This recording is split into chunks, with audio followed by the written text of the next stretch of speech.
Bung Rocky secara mengejutkan, Jokowi kemarin pamer foto Taipan senior Muhtar Yadi berkunjung ke kediamannya di Solo. Solo. Dan ini nggak sendirian, dia bersama keluarganya. Jelas kalau figur seperti Muhtar Yadi turun gunung, Muhtar ini Yadi turun pasti gunung, ada guys. sesuatu di balik itu semua. Publik langsung mengait-ngaitkan dengan pernyataan Aguan yang bikin geger soal Jokowi dan IKN, dan figur Muhtar Yadi bersama dengan keluarganya ini dalam soal bisnis politik kan ada pemain global gitu yang tidak bisa kita pandang sebelah mata ini. Ya, Media di Amerika dulu pernah menjulukinya sebagai bagian dari Arkansas Connection ya, karena kedekatannya dengan Bill Clinton sejak masih jadi gubernur negara bagian Arkansas, dan terus berlanjut setelah Clinton terpilih jadi presiden. Oh, oke guys. Assalamualaikum warahmatullahi wabarakatuh. Kembali lagi di channel Gambas NJ guys. Ini ada video sangat keren dari Pak Heri Subrahari dan juga Bung Rocky Gerung guys. Menanggapi yang lagi siapa yang menjadi perbincangan guys. Bos besar atau keluarga besar Lipo Group menyambangi atau turun gunung ke Solo, yaitu tepatnya di rumah Pak Jokowi guys. Dan ini menjadi tanda tanya besar guys. Kenapa datangnya ke Pak Jokowi bukan ke Pak Presiden Prabowo guys? Apakah ini ada kaitannya dengan investasi yang di masa Pak Jokowi? Kita simak tanggapan atau diskusinya. Gas. menyebut nama Lipo artinya Lipo. menyebut satu kekuatan kapital yang Kekuatan besar. sepanjang sejarah politik Indonesia punya pengaruh kuat di dalam pembentukan kebijakan. Dan ya bahkan sebelum Pak Harto sebetulnya ini keluarga yang mapan dan berinvestasi di dalam banyak sektor, hampir semua sektor, industri, properti, energi, macam-macam itu. Tetapi kita selalu melihat pertemuan antara keluarga Lipo ini dengan Pak Jokowi di dalam konteks. Politik itu kan selalu harus dianalisis di dalam konteks dan di dalam kontradiksi. Dua kategori itu memungkinkan kita melihat secara lebih mendalam apa sebetulnya pesan dari pertemuan itu. Tentu kita mengerti bahwa kapasitas keluarga Lipo ini untuk mengguncang ekonomi atau menstabilkan ekonomi, membantu proyek-proyek pemerintah atau mengambil keuntungan dari proyek-proyek pemerintah, kan kontroversi selalu ada di situ. Bahkan kalau mau lebih jauh, grup Lipo juga diberitakan di dalam politik Amerika karena salah satu keluarga Lipo, Pak James Riyadi, sangat dekat dengan keluarga Clinton, yang kemudian jadi soal sebetulnya dalam pemilihan presiden Amerika, bahwa James Riyadi menyumbang sangat banyak, bahkan mungkin melampaui batas yang dimungkinkan dalam politik Amerika, itu menyumbang pada pemilihan presiden Clinton. Jadi kita mesti baca bahwa ini ada satu kapital yang operasinya global dan tiba-tiba ada di Solo, kan itu konteksnya tuh. Kata lagu What's Going On.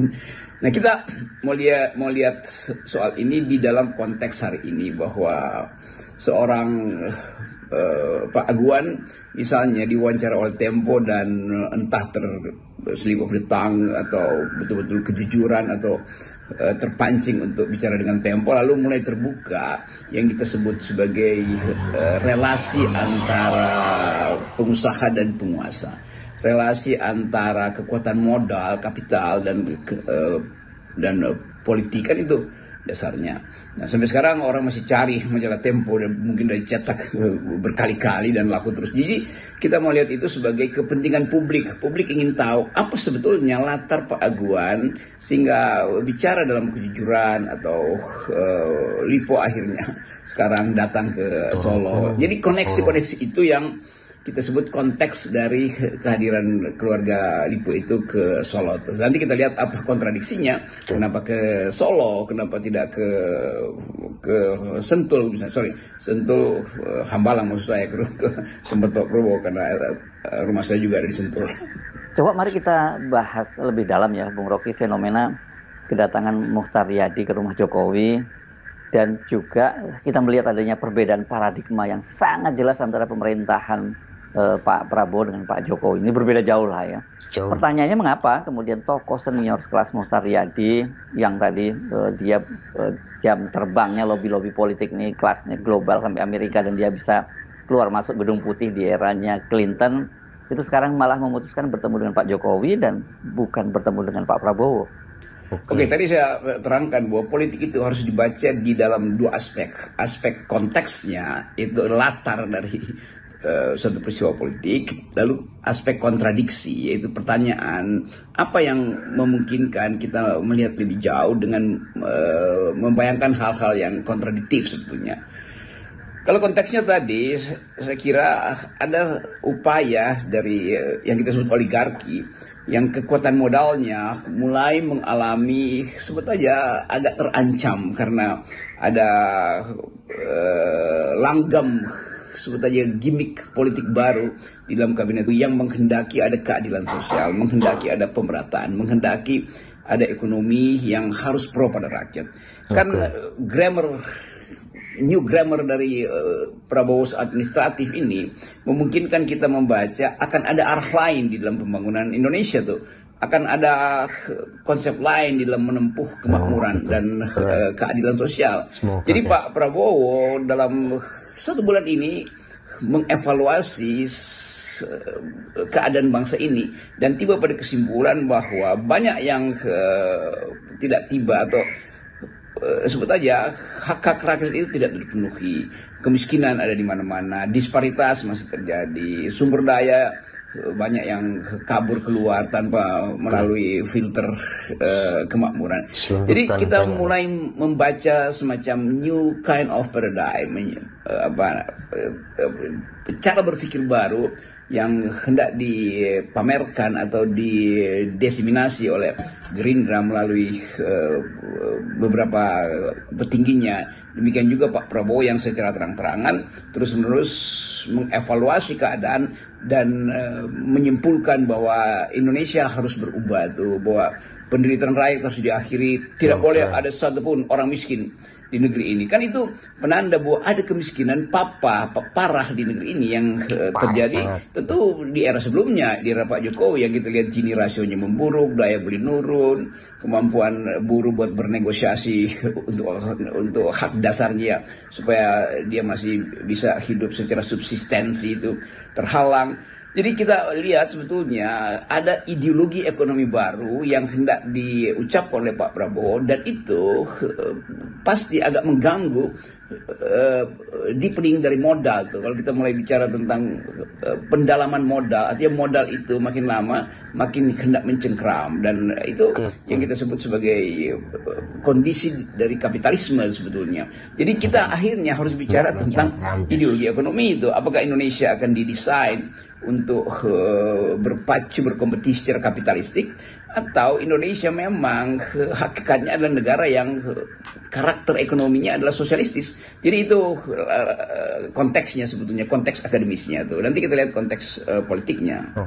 Dari kunjungan Mohtar Yadi dan keluarganya ini tampak sekali ada kegelisahan ya, Bung Rocky, dari para Taipan ini karena adanya perubahan berbagai kebijakan pemerintah yang selama ini bisa dengan sangat leluasa mereka kendalikan. Dan pemerintah itu mengikuti kemauan mereka, apapun kemauan mereka. Omnibus Law itu adalah contoh nyata. Sementara Prabowo dalam 2 bulan pertama, bahkan kurang dari 2 bulan pertama, sudah lebih terlihat kebijakan yang pro buruh dengan menaikkan UMP. Menarik untuk melihat bahwa keluarga Lipo, satu keluarga bahkan itu tiba di Solo. Secara politis kita tahu bahwa Pak Jokowi pernah dimanjakan oleh kekuatan modal oligarki untuk membackup perekonomian, tetapi gagal karena tidak bertumbuh ekonomi, bahkan terjadi disparitas. Dan sebaliknya Pak Jokowi pernah memanjakan satu grup termasuk Lipo untuk hal-hal yang bagi orang kok berlebihan ya pengistimewaannya itu. Misalnya soal Meikarta itu udah jelas itu semacam promosi untuk kepentingan grup ini dan masyarakat sipil bereaksi itu.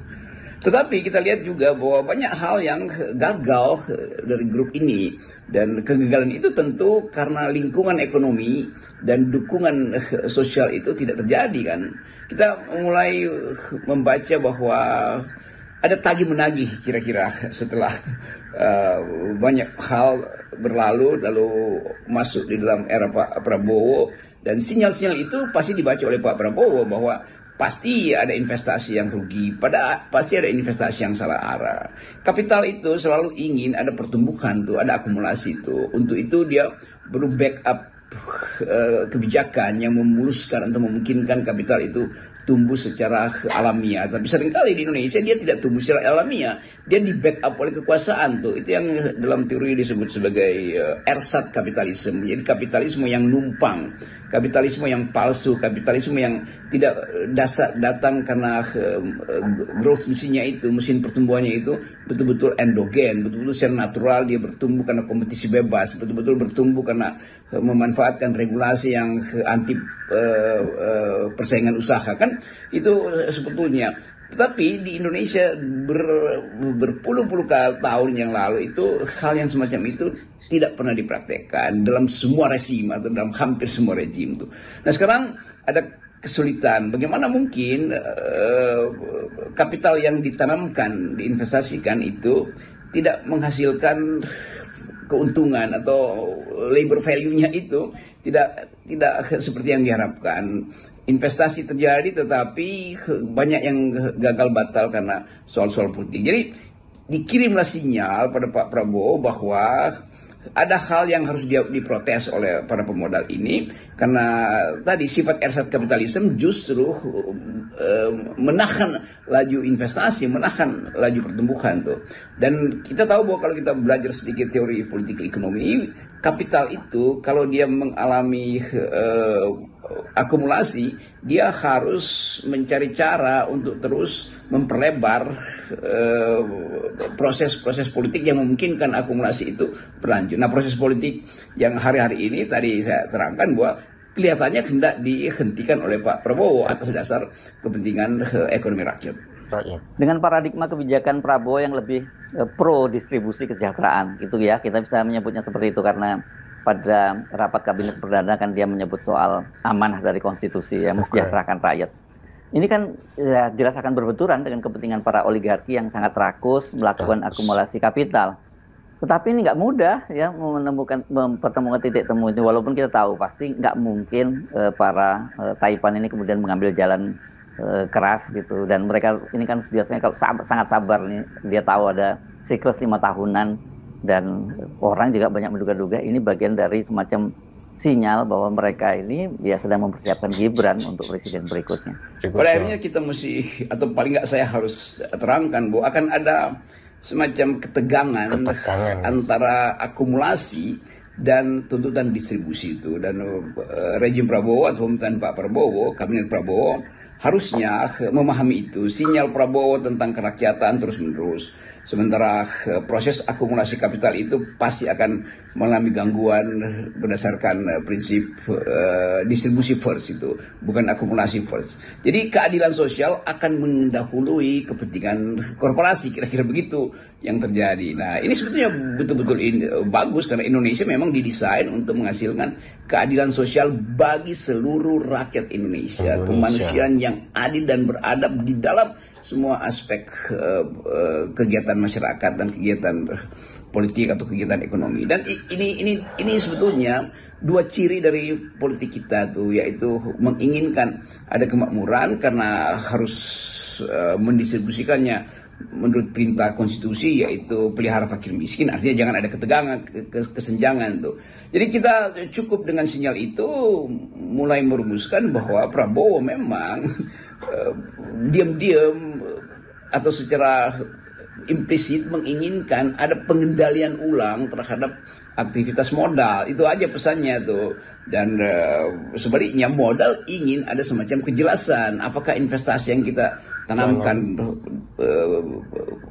secara masif di era Jokowi itu punya masa depan atau tidak. Jadi kira-kira itu pesan yang bisa kita tangkap dari pertemuan antara Lipo Group dan Pak Jokowi itu. Bahwa Pak Jokowi kemudian memposting itu ya tentu daripada bocor ke publik diam-diam, maka seolah-olah diberi kesan bahwa ya ini ada pertemuan antara ya dua keluarga mungkin, atau Pak Jokowi masih ingin memberi sinyal bahwa grip Jokowi terhadap oligarki masih ada, atau sebaliknya justru bahwa oligarki lagi nagih pada Jokowi tentang semua hal yang gagal karena perjanjian-perjanjian di balik layar itu akhirnya mulai terlihat tidak bisa diteruskan di era Pak Prabowo itu. Sementara Pak Jokowi punya agen, nah, ya sebetulnya agen, yaitu Gibran di kabinet Pak Prabowo. Apakah juga pertemuan itu memberi sinyal bahwa pesan-pesan dari oligarki ini harus tiba